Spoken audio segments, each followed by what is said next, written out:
O contribuinte e o fisco. Dicas fiscais para contribuintes singulares e empresas. Na Lafões FM. Sextas-feiras, às 15 horas. E depois do Jornal Regional às 18. Com repetição ao domingo, ao meio-dia. O contribuinte e o fisco. Com Paulo Marques na Lafões FM. Custa zero ouvir. Olá. Na edição de hoje de O Contribuinte e o Fisco, vou falar-vos da opção pelo englobamento de rendimentos de juros. Os rendimentos de juros obtidos por pessoas singulares, por exemplo, da remuneração de depósitos em instituições financeiras ou da remuneração de empréstimos feitos pelos sócios à sociedade, são tributados em IRS por retenção na fonte, a título definitivo, à taxa liberatória de 28%. Esta tributação, feita no momento do pagamento dos juros, consiste em a entidade pagadora descontar 28% do rendimento, valor que entrega ao Estado como sendo o imposto devido sobre os juros pelas pessoas singulares que os oferem. E é uma tributação a título definitivo e a taxa liberatória, ou seja, dispensa os sujeitos passivos que obtêm estes juros de os declarar na declaração modelo 3 de IRS. Contudo, o Código do IRS prevê a possibilidade do seu englobamento para efeitos da sua tributação, por opção dos respectivos titulares, residentes em território nacional, e desde que os juros tenham sido obtidos fora do âmbito do exercício de atividades empresariais e profissionais. Se os juros foram obtidos no âmbito de uma atividade empresarial ou profissional, são obrigatoriamente incluídos e declarados nos rendimentos da categoria B do IRS. Englobar os rendimentos de juros significa que estes vão ser somados aos restantes rendimentos das pessoas singulares que ficam sujeitos às taxas gerais do IRS. Estas taxas são progressivas.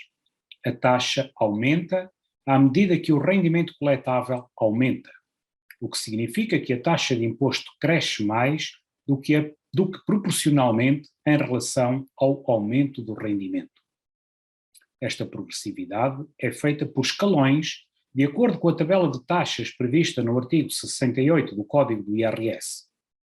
Atualmente, existem 7 escalões de IRS, com taxas que variam entre 14,5% para rendimentos até 7.112 euros e 48% para rendimentos superiores a 80.882 euros.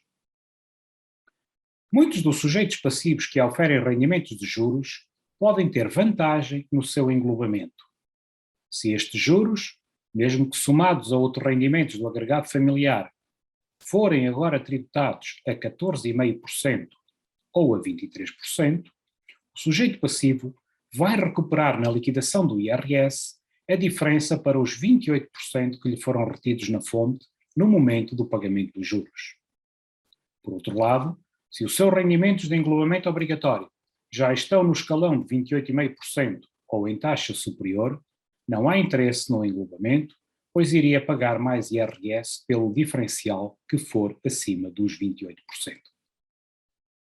Apesar de as entidades pagadoras dos juros informarem à autoridade tributária quem foram os titulares do rendimento e os montantes de rendimento e retenção na fonte, estes dados não são colocados automaticamente na declaração de IRS pré-preenchida que podemos solicitar no Portal das Finanças. Daí a pertinência deste alerta sobre a possibilidade de opção pelo englobamento de rendimentos de juros.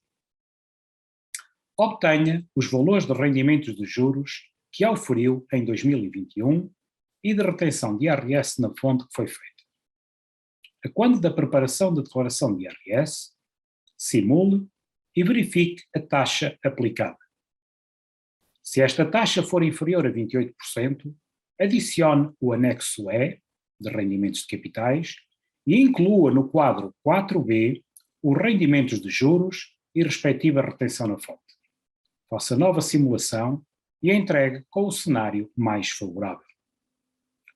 Como nota final, importa referir que quando o sujeito passivo exerça a opção pelo englobamento de rendimentos, fica obrigado a englobar a totalidade dos rendimentos da mesma categoria. Como aqui falamos de juros integrados na categoria IE, rendimentos de capitais, se um sujeito passivo obteve no mesmo ano juros e lucros, optando pelo englobamento, tem obrigatoriamente que englobar todos os juros e lucros que auferiu, o que vai aumentar a complexidade na análise da melhor opção. Mas pode, por exemplo, englobar os juros e não englobar os rendimentos perdiais, já que estes são rendimentos da categoria F. Para suporte legal relacionado com o tema abordado, consulte os artigos 5, 22, 68 e 71 do Código do IRS, disponível no Portal das Finanças. Perante situações mais complexas no tratamento destes casos, procure um contabilista certificado. Acompanhe-nos para mais dicas fiscais. Fique bem e até para a semana.